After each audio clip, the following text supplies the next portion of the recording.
다시 한번 앞뒤 좌우로 인사해 보겠습니다. 사랑하고 축복합니다. 다시 한번 해보겠습니다. 사랑하고 축복합니다.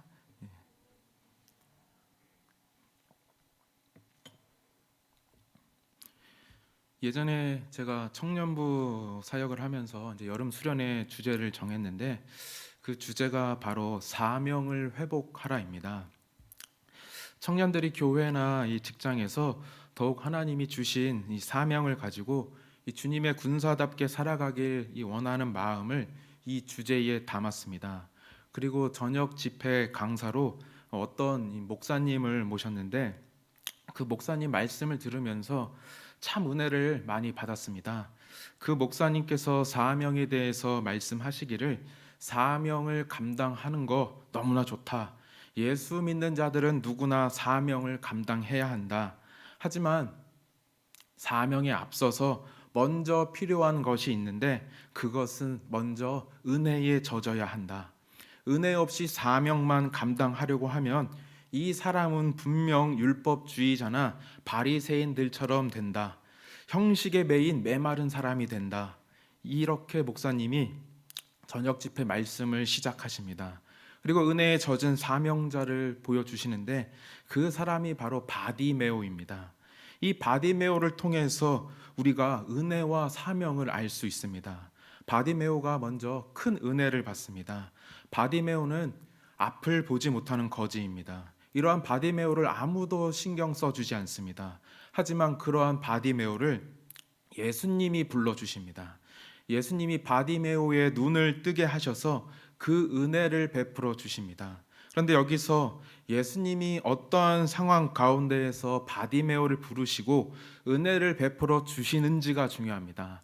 예수님이 바디메오를 만나는 사건은 마가복음 10장에 나옵니다. 그런데 이 마가복음 10장은 예수님이 십자가를 지러 가시는 장면입니다. 예수님은 지금 너무나 중요한 사역, 두려운 사역을 앞두고 있습니다. 예수님이 이 땅에 오신 이유가 바로 이 십자가입니다. 예수님은 지금 죽으러 가셔야 합니다. 이 두렵고 떨리는 순간에 누구라도 다른 사람을 돌아볼 여유가 없을 겁니다. 더군다나 아무도 신경 쓰지 않는 바디메오를 예수님이 돌볼 이유가 없습니다. 하지만 그 중요한 사역을 앞두고 이 두렵고 떨리는 순간에 예수님이 바디메오를 불러주십니다. 초라하고 연약하며 아무 볼품없는 자를 불러주십니다. 이것이 바로 은혜입니다. 이러한 은혜를 받은 바디메오가 예수님을 따라갑니다. 마가복음 10장 52절을 보면 이렇게 나옵니다. 예수께서 이르시되 가라 내 믿음이 너를 구원하였느니라 하시니 그가 곧 보게 되어 예수를 길에서 따르니라. 지금 이 말씀을 보면 예수님께 은혜를 받은 바디메오가 예수님을 따라갑니다. 여기서 따라가다는 이 단어는 헬라어로 아콜루데오입니다. 이 단어는 단순히 뒤를 쫓아간다는 의미가 아니라 한 지도자의 가르침을 추종하여 그 지도자의 가르침을 널리 알린다는 의미가 있습니다. 이 말은 곧 제자가 된다는 뜻입니다. 즉 은혜를 받은 바디메오가 예수님의 제자가 됩니다. 은혜 받은 바디메오가 예수님을 증거하는 사명을 감당합니다. 바디메오의 이야기를 통해서 우리는 아주 중요한 사실을 알게 됩니다. 우리에게는 먼저 은혜가 필요합니다. 은혜의 감격이 필요합니다. 이 세상을 구원하는 막대한 일을 앞에 두시고도 아무것도 아닌 나를 먼저 돌아보시는 하나님, 나를 불러주시는 하나님, 아무것도 아닌 나를 살려주신 하나님, 이 은혜의 연료가 내 안에 있을 때에 우리가 예수님이 가신 길을 따라가게 될 줄로 믿습니다. 우리가 예수님이 주신 사명을 감당하게 될 줄로 믿습니다. 하나님이 나에게 베풀어 주신 이 은혜의 감격을 통해서 하나님이 나에게 맡겨주신 사명을 감당하는 우리 온세계교회 성도님들 되시기를 바랍니다. 오늘 우리가 요한계시록 7장 말씀을 읽었습니다. 이 말씀 안에 담긴 이 은혜를 알기 위해서 우리가 먼저 요한계시록이 쓰여진 이 배경을 살펴볼 필요가 있습니다. 요한계시록은 예수님이 가장 사랑하는 제자 사도 요한이 쓴 편지입니다. 사도 요한은 반모섬에서 이 편지를 씁니다. 당시 반모섬은 로마 정부가 반역자들을 유배 보내서 광산 일을 시키는 곳입니다. 즉 사도 요한은 로마 정부의 반역자입니다. 왜냐하면 사도 요한을 비롯한 기독교인들이 로마 정부의 정책을 따르지 않기 때문입니다. 당시 로마에는 절대적인 권력을 가진 사람이 있습니다. 그 사람은 바로 로마 황제입니다. 로마 황제는 나라의 기둥이고 부의 수호자입니다. 그래서 가난한 자들에게 선물을 나눠주고 도움이 필요한 자들에게 도움을 줍니다. 이렇게 백성들에게 베푸는 이 로마 황제의 능력은 보통 사람들이 볼 때에 거의 신과 같습니다. 그래서 당시 로마의 지배하에 있던 사람들은 로마 황제를 숭배하면서 황제는 주님이다라고 고백합니다. 당시 로마 제국은 각 사람이 무슨 종교를 믿던지 상관하지 않습니다. 하지만 1년에 한 번씩 친전에 모여서 황제를 향하여 황제는 주님이다라고 고백하면 됩니다. 그러면 증명서를 발급해 주고 이 증명서만 있으면 1년 동안 어떤 일을 섬기든지 상관하지 않습니다. 그러나 기독교인들은 오직 예수님만이 주님이다라는 고백을 했기 때문에 황제가 주님이다라고 고백할 수 없습니다. 그래서 기독교인들은 엄청난 고난을 당합니다. 경제적인 고난을 당하고 감옥에 갇히며 사자의 밥이 되어 죽습니다. 그래서 요한계시록 2장 13절을 보면 안디바가 순교를 당합니다. 이렇게 당시 교회들은 그 믿음 때문에 큰 고통을 당합니다. 오죽하면 로마의 도미티안 황제는 기독교 신자라는 이유만으로 자기 사촌마저 처형해 버립니다. 이렇게 당시 교회들은 큰 고통을 당합니다. 로마 제국이 기독교를 박해하는 정도가 점점 심해지자 초대교회는 이 교회의 미래에 대해서 고민합니다. 앞으로 교회는 어떻게 될 것인가? 교회가 다른 이방 종교들처럼 한때 부흥하고 없어져 버리는 것은 아닌가? 교회가 과연 이 환란을 이겨낼 수 있을까? 이러한 질문들에 대한 대답이 바로 요한계시록입니다. 사도 요한은 요한계시록을 통해서 당시 초대교회들을 격려합니다. 요한은 요한계시록을 써서 소아시아, 지금의 터키에 있는 7교회에 보냅니다. 당시에 더 많은 교회들이 있었지만 7교회에만 편지를 보낸 것은 당시 7교회가 있던 지역에 우편물을 취급하는 우체국이 있기 때문입니다. 또 7교회가 순환도로, 즉 지금으로 말하면 외곽 순환도로처럼 서로 연결되어 있어서 편지를 돌리기 편합니다. 결정적으로 성경에서 치른 완전수이기 때문에 7교회는 모든 교회의 표본이 됩니다. 즉 7교회는 단순히 그 교회들만 말하는 것이 아니라 초대교회부터 지금까지의 모든 교회를 말합니다. 즉 당시 고통받는 모든 교회뿐만 아니라 지금도 고통받는 모든 교회, 그리고 모든 성도들이 고민하는 질문, 교회는 앞으로 어떻게 될 것인가? 교회가 지금 이 어려움을 이길 수 있을까라는 질문에 사도 요한은 이렇게 대답합니다. 교회는 승리한다. 예수 믿는 자는 승리한다. 하나님이 교회를 위로하신다. 하나님이 예수 믿는 자들을 위로하신다. 사도 요한은 계시록을 통해서 교회의 승리와 위로를 말합니다. 이러한 승리와 위로가 오늘 우리가 읽은 계시록 7장에 나타납니다. 계시록 7장에서 사도 요한은 환상을 통해서 거대한 두 무리를 봅니다. 하나는 인침받은 14만 4천 명이고 또 다른 하나는 하나님 보좌 앞에서 찬양하는 셀 수 없는 큰 무리입니다. 이 두 무리는 결국 교회를 말합니다. 계시록 7장은 하나님께서 이러한 교회에게 어떠한 승리와 위로를 주시는지 보여줍니다. 계시록 7장 9절부터 10절을 보면 이렇게 나옵니다.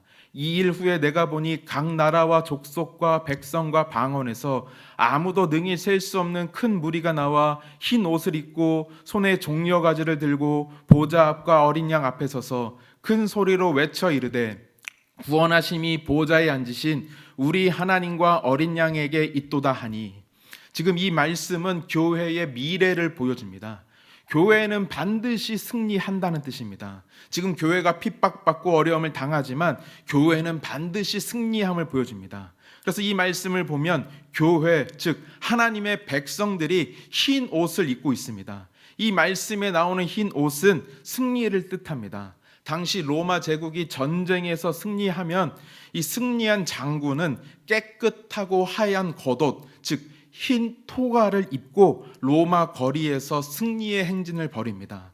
이러한 배경에서 봤을 때 흰 옷은 승리를 상징합니다. 또한 하나님의 백성들이 종려나무 가지를 들고 흔듭니다. 이 종려나무 가지 또한 승리를 뜻합니다.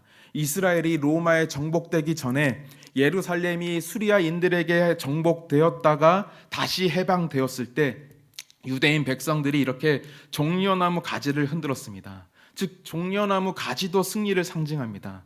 그리고 10절을 보면 하나님의 백성들이 구원하심이 어린 양께 있다고 외칩니다.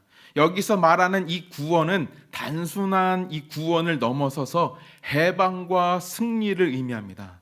결국 이렇게 요한계시록 7장에 나오는 흰옷, 종려나무 가지, 이 구원의 외침은 모두 교회가 승리한다는 뜻입니다. 로마 제국 시대의 교회는, 이 초대교회는 교회의 미래를 걱정합니다. 하지만 오늘 말씀에서 하나님은 교회의 미래가 어떠한지 말씀해 주십니다. 예수 믿는 자들의 미래를 말씀해 주십니다. 그것은 바로 승리입니다. 교회는 날마다 승리한다.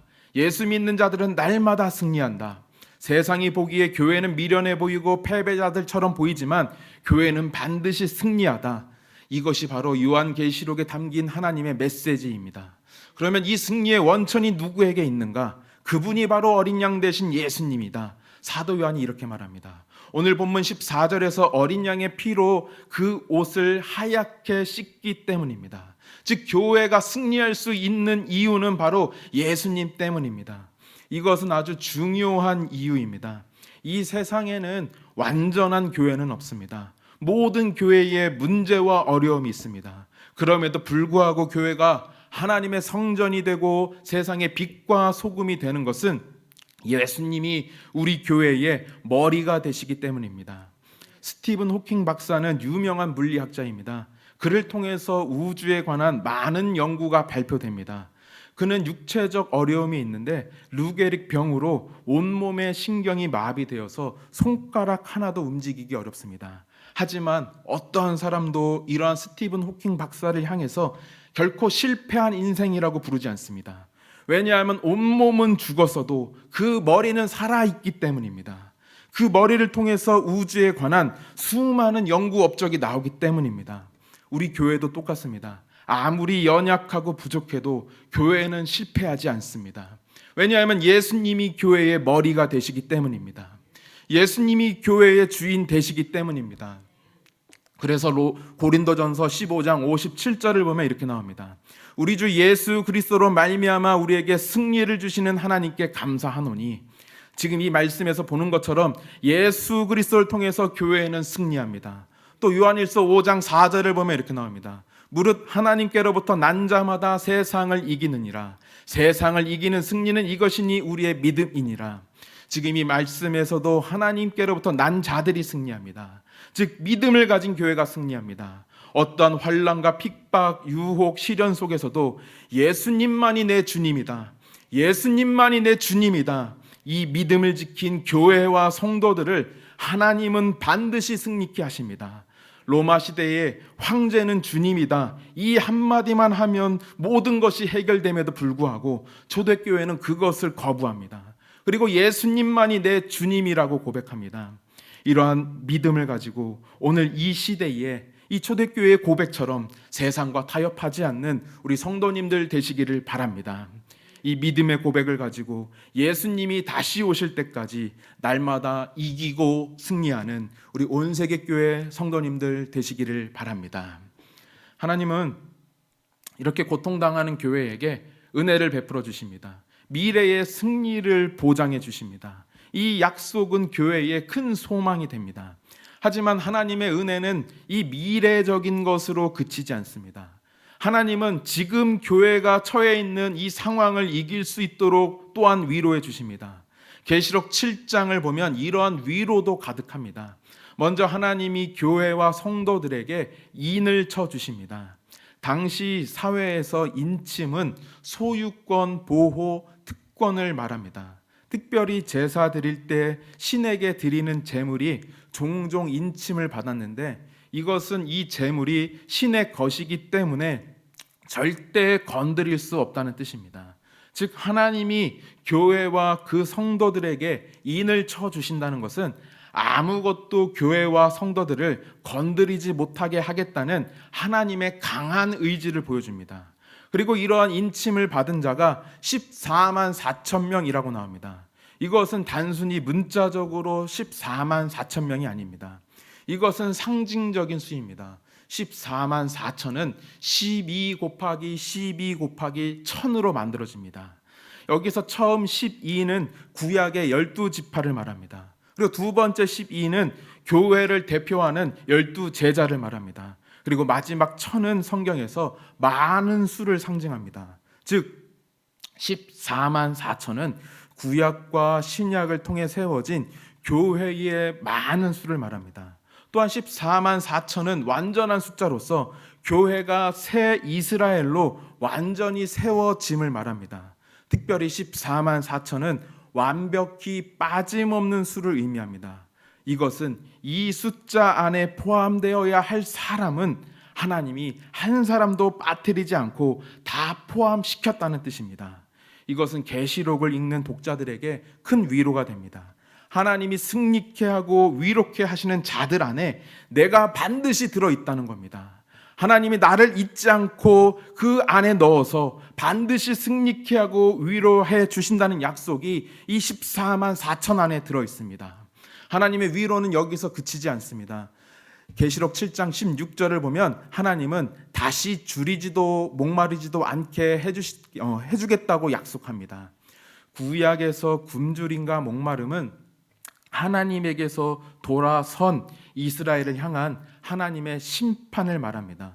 그런데 이렇게 굶주림과 목마름을 없어 주시겠다는 것은 하나님이 이제 심판을 멈추시고 이제 직접 교회와 함께 하시겠다는 뜻입니다. 계속해서 16절을 보면 하나님은 교회를 향해서 해나 뜨거운 기운에 상하지도 않게 하시겠다고 말씀합니다. 당시 초대교회 성도들 중에 이 신분이 노예인 사람이 많았습니다. 그들은 목마름과 배고픔도 알고 중동의 뜨거운 햇볕 아래에서 쉬지도 못하고 일하는 고통이 어떠한지 압니다. 이러한 고통에 있는 그들에게 천국은 이 세상의 고통과 슬픔이 끝나는 곳입니다. 그들의 육신과 영혼의 고통을 천국에서 예수님이 만져주십니다. 특별히 예수님은 그들의 눈물을 닦아주십니다. 여기서 닦아주다 이 단어는 헬라어로 엑살레입세이입니다.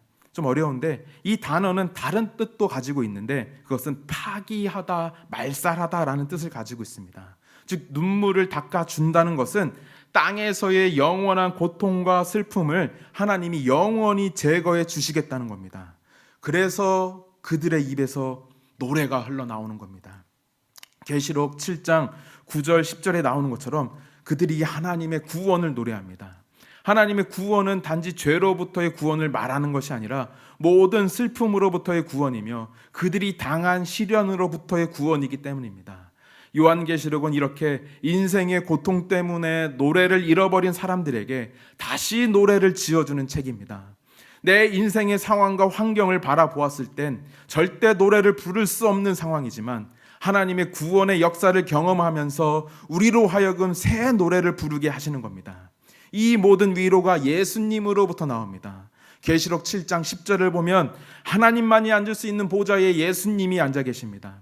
이것은 예수님이 하나님과 동등한 능력을 가지셨다는 뜻입니다. 이렇게 전지전능한 예수님이 우리를 위로해 주십니다. 그래서 우리가 인생의 고난과 고통 속에 있을 때에 하늘을 바라보아야 합니다. 인생의 모든 고난과 고통이 끝나는 이 하늘을 바라봐야 합니다. 구원받은 14만 4천 안에 내가 있음을 보아야 합니다. 내 눈물을 닦아주시고 나로 하여금 새 노래를 부르게 하시는 하나님을 바라보아야 합니다. 이 하늘 소망을 가지고 살아야 합니다. 이렇게 하늘 보좌에 앉으신 어린 양 예수님을 바라보면서 인생의 위로를 얻는 우리 온세계교회 성도님들 되시기를 바랍니다.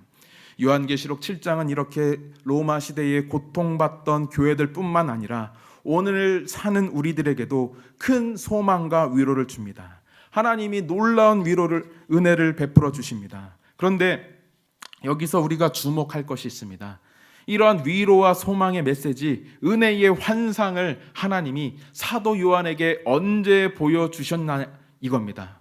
하나님은 이 환상을 심판 가운데 보여주십니다. 하나님은 요한계시록에서 세상의 끝에 임할 심판을 보여주십니다. 이것이 바로 세 가지 심판입니다. 인심판, 나팔심판, 대접심판이 이어져 나옵니다. 이 심판들을 통해서 세상이 멸망합니다. 특별히 심판이 진행되면 될수록 심판의 강도가 강해지고 심판의 범위도 넓어집니다. 그래서 인심판이 일어날 때는 땅의 4분의 1이 죽습니다. 나팔심판 때에는 땅의 3분의 1이 심판당합니다. 마지막 대접심판 때에는 땅의 모든 것이 심판받습니다. 이러한 심판이 하나님께 인침받는 자들, 즉 구원받은 자들을 제외한 하늘과 바다와 세상 모든 것들에게 일어납니다. 이 심판이 얼마나 무서우면 계시록 6장 15절부터 17절을 보면 이렇게 나옵니다. 땅의 임금들과 왕족들과 장군들과 부자들과 강한 자들과 모든 종과 자유인이 굴과 산들의 바위 틈에 숨어 산들과 바위에게 말하되 우리에게 떨어져 보좌에 앉으신 이의 얼굴에서와 그 어린 양의 진노에서 우리를 가리라. 그들의 진노의 큰 날이 이르렀으니 누가 능히 서리요 하더라. 지금 이 말씀을 보면 어린 양의 진노의 큰 날이 나옵니다. 이것은 곧 세상의 종말, 심판의 날입니다. 이 심판의 날에 사람들이 이렇게 말합니다. 산들과 바위가 자기들에게 떨어지라고 말합니다. 차라리 바위와 돌에 치여서 죽겠다는 겁니다. 얼마나 심판이 무서우면 먼저 이렇게 죽겠다는 겁니다. 그런데 이 심판들을 보면서 참 이상한 점이 있습니다. 극심한 심판 중에도 하나님이 이 심판을 잠깐 멈추시는 때가 있습니다.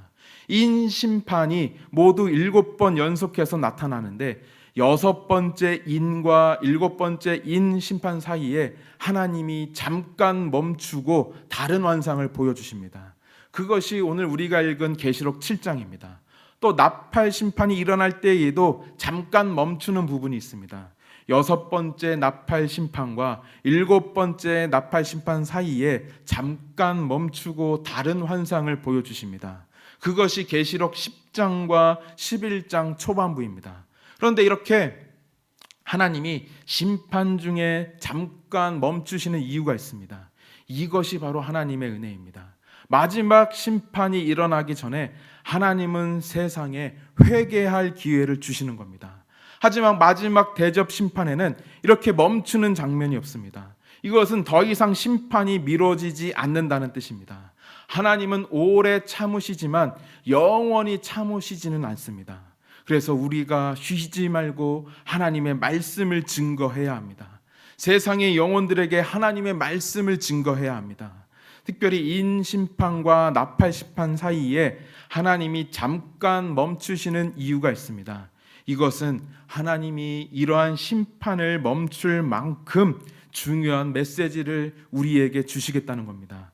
그래서 두 번째 이 심판이 멈춘 나팔 심판이 멈추었을 때 하나님은 사도 요한에게 중요한 메시지를 주십니다. 계시록 10장 11절을 보면 이렇게 나옵니다. 그가 내게 말하기를 내가 많은 백성과 나라와 방언과 임금에게 다시 예언하여야 하리라 하더라. 지금 하나님이 사도 요한에게 사명을 주십니다. 세상에 가서 예언해라. 즉 하나님의 말씀을 전하라고 이야기합니다. 사도 요한의 입장에서 이것은 정말 부담됩니다. 지금 로마가 세상을 지배하고 있습니다. 로마 황제를 숭배하지 않는 기독교인들이 죽어갑니다. 지금 자신도 반모섬에서 유배당하고 있습니다. 또한 요한은 지금 끔찍한 환상을 보고 있습니다. 하나님의 심판을 보고 있습니다. 아무리 예수님의 제자인 요한이라 할지라도 마음이 힘들 수밖에 없습니다. 이러한 상황 가운데에서 하나님은 요한에게 사명을 주십니다. 세상에 가서 말씀을 전하라고 하십니다. 제가 사도 요한이라면 마음이 많이 섭섭할 겁니다. 힘들어서 당장 먹고 살기도 어려운데 기독교인들은 지금 다 죽어나가는 상황인데 어떻게 이런 상황에서 나한테 이러한 사명을 하라고 하시는 걸까? 이렇게 섭섭한 마음이 들 수 있습니다. 하지만 하나님은 결코 우리를 비인격적으로 대하시지 않습니다. 강제로 우리에게 일을 맡기시지 않습니다. 하나님은 사도 요한에게 이 사명을 주시기 전에 먼저 은혜를 베풀어 주십니다. 그 은혜가 바로 계시록 7장입니다. 방금 우리가 보았던 그 소망과 위로의 말씀입니다. 하나님은 첫 번째 심판이 멈추었을 때 바로 사명을 주시는 것이 아니라 은혜를 먼저 베풀어 주십니다. 소망과 위로를 충분히 부어 주십니다. 그리고 나서 두 번째 심판이 멈추었을 때 사도 요한에게 사명을 맡겨주십니다. 이렇게 심판을 두 번 멈추시는 하나님을 보면서 우리는 중요한 사실을 알게 됩니다. 그것은 하나님이 나에게 주신 사명은 결코 멈출 수 없습니다. 우리가 하나님의 말씀 증거하는 일을 결코 멈추어서는 안 됩니다. 세상에 환난과 핍박이 있다 할지라도, 세상에 극심한 심판이 임하는 때라 할지라도 하나님의 말씀을 증거하는 것은 계속해서 선포되어야 하는 겁니다. 이 세상의 주인은 로마가 아니다. 로마 황제가 아니다. 이 세상의 주인은 돈이 아니다. 권력도 아니고 이 높은 자리도 아니다. 이 세상의 주인은 오직 하나님이시다. 이러한 진리가 증거되고 선포되어야 합니다. 이러한 진리가 우리 주일학교 아이들에게 선포되고 증거되어야 합니다. 이러한 진리가 목장에서 우리 목원들에게 선포되고 증거되어야 합니다. 이러한 진리가 우리 온세계교회 강단에서 선포되어야 합니다. 하나님은 우리에게 이러한 말씀 증거의 사명을 주셨습니다. 상황과 환경을 바라보는 것이 아니라 하나님이 주신 사명을 가지고 때를 가리지 않고 하나님의 말씀을 증거하는 우리 온세계교회 성도님들 되시기를 바랍니다. 그리고 이어서 더 중요한 것이 나옵니다. 하나님은 결코 우리를 의무감과 책임감으로 일을 맡기시지 않습니다. 하나님은 분명히 사명을 주시기 전에 먼저 은혜를 베풀어 주십니다. 사명보다 은혜가 먼저입니다. 하나님은 극심한 심판 중에도 잠깐 멈추어 가십니다. 세상을 심판하는 그 큰 일을 하시면서도 잠깐 멈추어 주십니다. 하나님은 자기 백성을 위로하기 위해 멈추어 주십니다. 하나님은 자기 백성의 눈물을 닦아주기 위해 멈추어 주십니다. 실패감에 빠진 자기 백성을 위로하기 위해서 하나님이 이렇게 멈추어 주십니다. 너 실패한 인생 아니다. 하늘을 바라봐라. 천국에서 승리한 사람들 속에 너도 함께 있다. 그곳에서 너가 승리의 새 노래를 부르고 있다. 하나님은 이렇게 우리에게 은혜를 베풀어 주십니다. 이런 하나님의 은혜가 오늘 우리를 살게 하는 줄로 믿습니다. 이 은혜의 감격에 젖어 사는 우리 성도님들 되시기를 바랍니다. 그리고 그 은혜의 감격으로 말미암아 어디에서든지 하나님의 말씀을 증거하는 사명자로 살아가는 우리 온세계교회 성도님들 되시길 바랍니다. 바디메오가 하나님의 은혜에 반응하여 예수님의 뒤를 따라가면서 하나님의 말씀을 증거한 것처럼 우리도 하나님의 은혜에 반응하여 예수님의 뒤를 따라서 그 말씀을 증거하는 우리 온세계교회 성도님들 되시기를 바랍니다. 이제 우리 같이 한번 찬양하겠습니다.